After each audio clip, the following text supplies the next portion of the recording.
I'm so scared? All I wanted to do was play with you.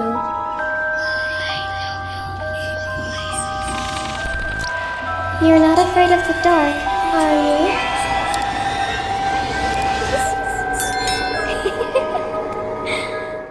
Hi, Assalamualaikum semua orang. Kamarina Hasim here. I hope you are in a good mood today because it's a good day to have a good day. So macam Kamar dah cakap hari tu adalah last video korang tengok Kamar dekat Kelantan. Now we are back in our room. Dan macam korang tengok kan ni, kita ada di segmen creepy hari ni. Dan Kamar ada satu kisah seram yang nak kongsikan dengan korang. Bukan satu, ada dua kisah seram yang dikongsikan oleh dua orang subscriber Kamar tentang kisah seram yang berlaku dekat sekolah diorang. So, tanpa buang masa, jom kita baca doa dulu. Mohon perlindungan dari Allah dari gangguan-gangguan syaitan. A'udzubillahi minasyaitonirrajim. Bismillahirrahmanirrahim. Rabbi a'udzubika min hamazati syayatin wa a'udzubika Rabbi an yahdurun. Wahai Tuhanku, aku berlindung kepadamu daripada bisikan-bisikan syaitan, dan aku berlindung juga kepadamu, wahai Tuhanku, daripada kedatangan mereka kepadaku. Amin ya rabbal alamin.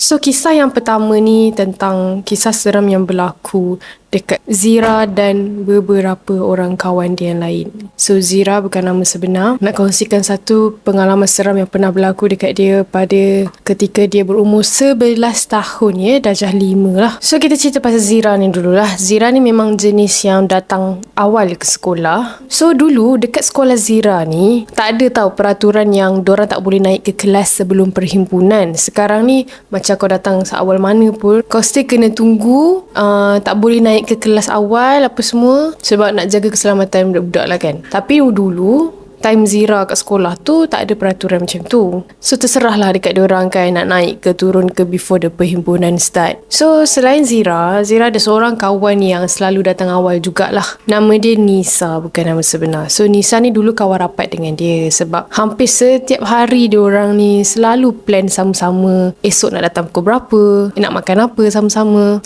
So Zira dengan Nisa ni dua-dua sebenarnya jenis yang boleh nampak makhluk gaib. Cuma yang bezanya, kawan dia si Nisa ni lagi teruk daripada Zira. Ada satu hari tu, waktu tu diorang datang tepat pukul 6 pagi tau. Awal gila diorang datang. Lepas tu diorang pergilah naik ke kelas tingkat 3 tau. Paling hujung sekali. And paling hujung tu sebenarnya dekat dengan hutan. And tak sampai beberapa minit diorang lepak dekat kelas diorang, ada seorang classmate diorang ni tau, budak perempuan lah. Nama dia Atira dan juga Nat. Ada 2 orang. So pagi-pagi diorang datang awal-awal tu, 4 orang budak ni selalu lepak ke kelas. And apa diorang selalu buat kat dalam kelas? Diorang akan cerita pasal kisah seram yang diorang lalui. Diorang siap cerita tu dalam keadaan gelap. Memang saja suka vibe-vibes macam tu dengan kawan-kawan kan. Tak buka lampu, hanya diorang sahaja kat situ. And then Nisa ni bukalah cerita tentang nenek dia ada 3 saka yang menjaga keturunan dia. So dia cerita lah, masa tu umur Nisa ni 8 tahun. Dia dengan family dia balik ke kampung sebab dia orang ada buat family day lah. Lepas tu ada satu hari ni, waktu tu tengah malam, kawan dia si Nisa ni tengah tidur depan TV. Ada kakak dia lah sekali, cuma kakak dia tengah tengok TV. Lepas tu si Nisa ni terjaga. Dia terjaga dalam keadaan macam dia tengah mengigau tau. Dia sebenarnya tengah tidur tapi dia bangun. Dia pergi ke dapur, dia buka pintu untuk keluar daripada rumah tu malam tu. Lepas tu kakak Nisa ni pelik lah sebab dia jalan tapi mata tu tutup. So kakak dia follow lah adik dia Nisa ni kan. Sampai je dekat pintu dapur tu, si Nisa ni dah pegang tombol pintu dah pun. And then kakak dia jerit nama Nisa ni. Lepas tu dia terkejut, tapi dia macam diam. Lepas tu kakak dia tanya, kau kenapa nak keluar malam-malam ni? And then si Nisa ni dia diam. Lepas tu si Nisa ni pusing belakang, menghadap kakak dia, mata dia terbuka luas tau, macam besar gila. Kakak dia dah takut dah kan. Kakak dia pergilah panggil nenek si Nisa ni. Rupanya si Nisa ni kena rasuk malam tu. And then nenek dia terus ubatkan dia. Lepas je nenek dia dah siap ubatkan si Nisa ni, nenek dia cakap dekat Nisa, nenek bagi 1 dekat kamu ya, supaya kamu selamat. And then Nisa just angguk je lah. Sebab dia tak faham kan. Lepas tu esoknya dia bangun, memang macam tak ada apa-apa yang terjadi pun malam tadi. So itu satu kisah seram. Lepas tu Nisa ni cerita benda tu dekat kawan-kawan dia orang ni, dia orang semua macam diam sekejap tau. Lepas tu si Atira ni berborak dengan Nat. Zira dengan Nisa ni dia duduk dekat tepi tingkap sambil macam tengok kan keadaan kat luar, which is kat luar tu hutan. Tiba-tiba dia dengan Nisa terdengar bunyi macam suara baby menangis. Yang peliknya, diorang je yang dengar. Nisa dengan si Zira ni je yang dengar. Atira dengan Nat time tu dia siap gelak-gelak lagi. Lepas tu Nisa dengan Zira ni terus eye contact and memang rasa sesuatu lah time tu. Tiba-tiba pintu kelas diorang ni diketuk. Atira pergilah cepat-cepat buka lampu kan, and buka pintu nak tengok ada siapa. Pasal Atira terus jerit, "Weh, tak ada orang." Diorang waktu tu memang tak fikir apa lah. Memang fikir ada gangguan je lah dalam kelas tu. Terus diorang lari lintang pukang, turun dengan keadaan yang takut. Sampai ke si kawan dia Nat ni jatuh tau daripada tangga sebab takut punya pasal. Lepas tu diorang buat macam tak ada apalah jadi, sampailah balik sekolah. Lepas tu waktu petang, Zira dengan Nisa ni ada kelas lagi, which is kelas Kafa. Masa tu waktu rehat. Lepas tu diorang suka duduk dekat store tau, store yang simpan kerusi ataupun meja yang rosak tu, dekat tingkat 2 sebelah tandas. Tengah borak-borak, tiba-tiba ada dengar suara orang menjerit dekat tandas. Lepas tu Zira ni tanyalah kawan dia Nisa tu, "Kau dengar tak ada suara orang menjerit?" And then dia angguk juga. Lepas tu diorang lari pergi ke tandas tu. And yang paling terkejutnya, orang yang menjerit tu adalah cikgu diorang. Terus Zira pergi panggil ustaz kat sekolah dia tu dan bagi tahu ada cikgu kena rasuk. Kemudian cikgu tu dibawa ke surau, and ada ustaz lain yang datang. Dia baca-baca lah apa yang perlu kan, and then dia bagi tahu supaya jangan gunakan lagi tandas ni buat masa sekarang. Kemudian esoknya dia orang tengok tandas tu telah dikunci guys. Tandas guru. Yang sebenarnya dia orang tak tahu apa kisah yang berlaku dekat tandas tu sebenarnya yang sampaikan cikgu boleh kena rasuk kan. So tak ada siapa tahulah kecuali cikgu-cikgu lah. Tak ada lah cikgu-cikgu buka cerita kat budak-budak kan. So itulah kisah seram yang masih segar di ingatan Zira. Dia just nak share dengan peminat creepy sekalian. Okay? So let's move on to the next story tentang tadi kita dengar tandas ditutup kan. Sekarang ni sesi sekolah petang ditutup. Cuti seminggu. Kalau nak tahu kenapa, let's go. So kisah ni dikongsikan oleh cousin Kamal sendiri. Kita bagi nama dia Alin, bukan nama sebenar. So kisah ni berlaku masa di sekolah dekat Penang guys. Sekolah menengah harian biasalah. And dia sebenarnya selalu tukar-tukar sekolah. Dan sekolah ni adalah sekolah yang terakhir disebabkan masa tu dia dah tingkatan 5 dah. Dan dia tukar-tukar sekolah pun disebabkan ayah dia seorang askar. So memang family kena selalu berpindah-pindah lah kan. Jadi antara sekolah-sekolah yang dia pernah pergi, yang dekat Penang ni lah yang paling dia rasa macam nak balik cepat, nak keluar cepat. Sebab masa dia mula-mula masuk sekolah tu tengah ada histeria. Korang bayangkan. So masa dia mula-mula masuk sekolah tu kan, dia difahamkan ada 2 sesi. Satu sesi pagi, which is tingkatan 4 dan tingkatan 5. Satu lagi sesi petang, which is tingkatan 1 sehingga tingkatan 3. Jadi dia tingkatan 5, so sekolah dia sesi pagi lah. Masuk kelas tu pukul 8 sampai 12.30 hari. Tapi minggu pertama ni, dia macam confused sebab dia tak pernah nampak pun budak-budak sesi petang tau. Bila bunyi loceng pukul 12.30 hari tu, Alin memang selalu kena tunggu lama lah untuk mak dia datang ambil. Kadang-kadang tu sampai sejam dia tunggu. Tapi pukul 1 tu kebanyakannya macam dah sunyi dah sekolah. Tinggal cikgu-cikgu je. Alin pun nak tanya tapi time tu baru masuk kan. Jadi dia macam tak ada kawan lagi apa semua. Alin pula memang jenis pendiam je, tak ada tiba kawan. So satu hari ni, masa tu hari Khamis tau. Diorang kata biasanya hari Khamis pagi-pagi time perhimpunan tu ada bacaan Yasin. Tapi yang peliknya, pagi tu daripada pukul 8 sampai pukul 10 tu, semua duduk dalam dewan baca Al-Quran. Time tu barulah Ain tahu, rupanya sekolah tu baru-baru lagi ada kes histeria. Tengah macam proses berubat lah sekolah tu. And pasang pendinding kat sekolah tu. Lepas tu cikgu ada cakap lah dekat depan dalam dewan tu kan, dia guna mikrofon. Dia cakap disuruh semua pelajar-pelajar dalam dewan ni niat dalam hati sebelum baca Yasin ni. Tolong kawan kita sedar dan dijauhi dari gangguan jin. Time cikgu dia ni cakap macam tu kan, Alin terus meremang tau. Dia terus jadi macam nak tahu apa yang jadi sebenarnya ni. Disebabkan Alin macam dah curious sangat, Alin pun beranikanlah diri untuk tanya salah seorang classmate dia. Kita bagi nama Riana, bukan nama sebenar. So Riana pun bukalah cerita lepas habis bacaan Yasin tu kan. Dia katalah kes ni sebenarnya baru je lagi jadi minggu lepas. First kali budak yang kena rasuk adalah budak sekolah petang.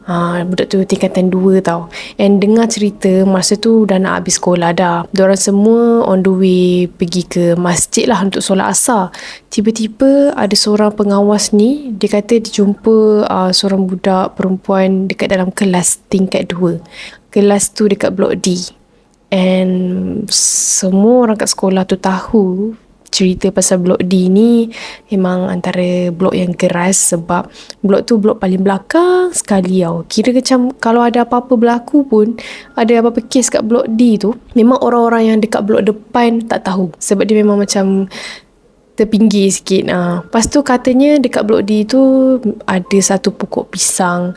And dengar-dengar daripada makcik-makcik cleaner, dia selalu kata pokok pisang tu ada penunggu. Makcik-makcik cleaner ni selalulah marah-marah budak-budak kalau ada budak-budak yang main area belakang blok D tu kan. Lepas tu pengawas yang tengah jaga blok D tu memang kena check lah satu-satu kelas. Kot ada budak ponteng ke nak solat asar. Sekali tu yang pengawas ni terjumpa budak perempuan ni. Waktu dia terjumpa tu, budak perempuan tu tengah letakkan tangan di atas meja tau, macam tengah tidur kan. Lepas tu pengawas ni tegur lah, kenapa awak tak pergi masjid? Tiba-tiba budak tu marah balik. Dia marah-marah sampai keadaan jadi tak terkawal lah. Lepas tu ada dengar cerita side daripada kawan budak yang kena rasuk tu pula. Diorang kata diorang pun sebenarnya kena marah dengan budak perempuan tu masa diorang mula-mula ajak pergi masjid, tapi budak tu tak nak pergi. That's why lah dia tinggal seorang-seorang dalam kelas tu. So bawa lah pergi berubat kan dengan ustaz. And masa tengah berubat tu, benda yang rasuk dalam badan budak perempuan tu macam marah-marah tau kat ustaz. Dia kata, kenapa ganggu tempat aku? Aku tinggal dekat sini dah beratus tahun. Kau ganggu keluarga aku. Dan difahamkan pula kelas budak yang kena rasuk tu kelas budak aliran agama. Diorang memang selalu baca Al-Quran, taranum dalam kelas tu untuk subjek KKQ. Dan mungkin ini antara punca lah, sebab diorang pelik juga budak perempuan yang kena rasuk ni baik tau, dia alim, pakai tudung labu, yang selalu baca Al-Quran dalam kelas. Dia senang cerita dia bukan budak nakal lah, budak yang bising-bising huha-huha tu. So mungkin yang masuk dalam badan dia ni jin bukan Islam, wallahualam, sebab mungkin dia panas dengan alunan Al-Quran ke kan. Mungkin budak ni terkena sebab budak ni selalu baca Al-Quran ke, wallahualam. Tapi lepas je budak tu berubat, benda tu dah keluar dari badan dia yang kena rasuk tu. And then start lah berjangkit histeria dekat budak kelas lain. Tapi still yang kena histeria tu semua budak-budak daripada blok D tu juga. Sampailah satu hari tu cikgu pun buatlah announcement pelajar sesi petang akan cuti seminggu guys. And then barulah Alin faham, patutlah Alin tak nampak budak-budak sekolah petang kan. Sebab time budak-budak sekolah petang tu kena histeria, diorang kena teruk rupa-rupanya. Mostly kena time petang-petang lah nak balik sekolah tu kan. Sebab diorang habis sekolah pukul 7 petang. So dia memang sekali solat asar apa semua pukul 7 tu baru balik. So dah senja macam tu, memang waktu-waktu dia lah kan. Ada satu kes tu, ada budak kena histeria waktu first subjek masuk tau. Masa tu pukul 2 petang macam tu kan, orang start sekolah petang kan. Budak tu menjerit dari satu kelas suara tu ke kelas lain, ke kelas lain, ke kelas lain. Maksudnya berjangkit histeria tu sampai mengganggu PDP pelajar lah, apa orang kata, waktu belajar diorang kan. Lepas tu ramai ketakutan, lagi-lagi budak-budak junior. And dia ada satu kes ni, budak yang kena rasuk yang dia diam je. Tak ada siapa sedar yang dia kena rasuk masa tu. Sebab time tu ada 2 orang perempuan kena histeria. Seorang pengsan, seorang lagi macam meracau tau. Tapi budak yang ketiga ni, dia ada dekat situ. Dia tengah join budak-budak lain, tenangkan 2 orang budak yang kena histeria tu kan. Korang bayangkan, semua start perasan masa diorang tengah baca Yasin. Tiba-tiba budak ni gelak. Member-member yang duduk kat sebelah budak perempuan ni, daripada elok tengah baca Yasin kan, terus gelabah masing-masing, bangun dari situ sebab takut. Lepas tu budak perempuan yang gelak tu dia cakap, baca elok-elok lah, kau takut ke? Sambil dia senyum, meremang weh. Lepas tu adalah kisah-kisah yang lain-lain tu, macam dengar cerita budak-budak nampak kelibat perempuan tapi macam hitam je semua, lalu lalang dekat blok bilik guru dan juga area blok D. Alin dah seram dah dengar cerita sebenar tu kan. Dah lah dia baru masuk sekolah tu. Dan selama ni pernah lah juga dia dengar-dengar cerita-cerita seram daripada senior pasal sekolah-sekolah dululah, sekolah-sekolah yang dia pernah pindah kan. Tapi kali ni dia tak sangka dia tengah alami. Lepas tu seminggu selepas tu keadaan macam makin pulih tau. Kelas dah kembali normal, budak-budak sekolah petang pun dah start datang sekolah. Tapi masuk sekolah tu memang korang akan bau limau, kasturi. Lepas tu adalah ada hitam dengan garam bersepah-sepah sebab sekolah tu tengah dipagar supaya makhluk halus tak boleh ganggu. So masuk je kelas, tiba-tiba dapat announcement kelas Alin ni kena pindah ke blok D sekejap untuk hari ni. Bukan kelas dia je lah, sederet kelas dia yang ada dekat blok depan tu kena pindah ke blok belakang sebab kelas depan tu nak gunakan untuk buat exam. Time ni lah korang Alin betul-betul dapat rasa blok D tu punya kata apa, keras, macam berhantu tu lah. Sampai dia terfikir macam mana lah budak-budak junior boleh duduk dalam kelas ni petang-petang. Dia yang duduk dekat sini pagi pun dah rasa seram sejuk. Tambahan lagi baru dengar pasal cerita seram yang berlaku kat situ kan. Dan apa yang mengejutkan korang? Ada satu kisah yang terjadi dekat Alin. Masa tu tengah subjek fizik pukul 10 pagi. Alin mengantuk pagi tu kan. Dia pun minta izin lah kat cikgu nak pergi tandas sebab dia nak cuci muka. Dia pun turunlah tangga untuk pergi ke tandas bawah. Lepas tu dia terselisih dengan seorang pelajar ni. Tapi pelajar tu tak pakai tudung tau. Alin macam pandang sekilas je lah kan. Lepas tu dia terfikir, sejak bila pula ada pelajar non-Muslim dalam sekolah ni? Dan sekolah ni memang semua wajib pakai tudung yang Islam. Lepas tu dia buat dek je lah kan sebab dia pun masih baru. So banyak benda yang mungkin dia tak tahu lagi. Sekali nak buka pintu tandas tu, dia tiba-tiba terfikir balik, kenapa uniform sekolah budak tadi tu macam lain bukan baju kurung tau, dan bukan juga baju sekolah yang pelajar free hair pakai tu, macam skirt tu. Tapi dia macam baggy-baggy, baju dia macam baggy-baggy. Lepas tu ada tie stripes warna biru, stocking panjang. Seterus dia fikir, bukan budak sini kot. Dia pun masuk je lah toilet. Tengah cuci muka kat sinki, dia pun angkat lah muka nak tengok cermin. Tengok dekat sebelah dia ada budak perempuan tadi tu tengah tengok dia. Dia cakap, tahu tak budak perempuan tu cakap apa? Dia cakap, akak sekolah mana? Time tu Alin pandang budak tu atas bawah tau.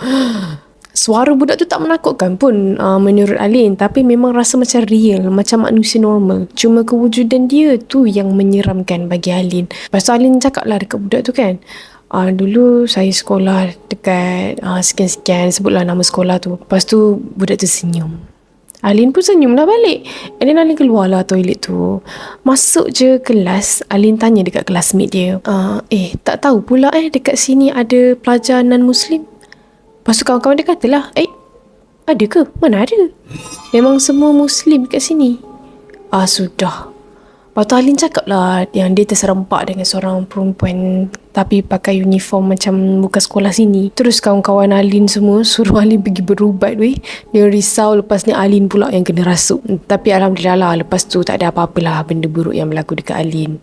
Balik rumah tu okey je lah. Sampai hari ni lah Alin duk tertanya-tanya kan, siapakah perempuan yang baju uniform sekolah lain tu. So that was mystery to me and quite creepy untuk kita sebagai student, kita sebagai pelajar baru kena encounter such experience kan. Seram. So itulah dia 2 kisah seram hari ni. Thank you Zira dan Alin sebab sudi kongsi kisah seram ni untuk kamu kongsi dengan peminat creepy sekalian. Dan kalau korang ada kisah seram yang berlaku dekat sekolah korang boleh email Kama dekat kamarinawork29@gmail.com. Sekarang rasa tu saja video untuk hari ni. Korang kat sekolah tu jangan fikir bukan, okay, belajar je. Jangan fikir sangat benda-benda seram ni. Thank you dah tengok video sampai habis. For those who are new in my channel, don't forget to hit the subscribe button below and turn on the notification bell so that you will not miss any video that I post. See you in my next video. Bye!